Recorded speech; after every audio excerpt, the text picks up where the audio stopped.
old, I go to Himan Primary School. My favorite subjects are science and maths because I like to find out new things.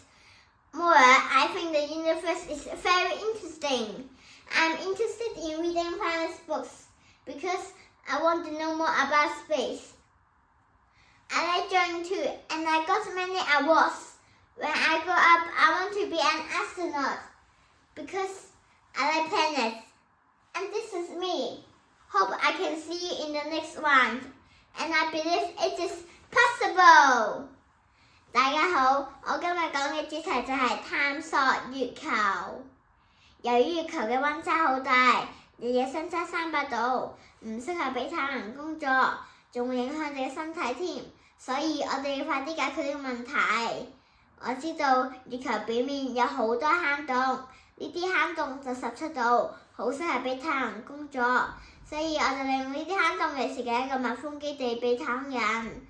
呢個就係我嘅作品啦，我用環保嘅材料嚟整嘅。呢個咧就係我頭先講嗰啲坑洞，呢個就係探測車，呢個就係太陽能要嚟發電，呢個就係個入口，跟住呢個就係嗰啲基地，仲寫住 It is possible， 就提醒每個太空人，就算面對失敗都唔使怕，只要相信 It is possible， 勇於承擔挑戰，最後一定會成功㗎。多謝。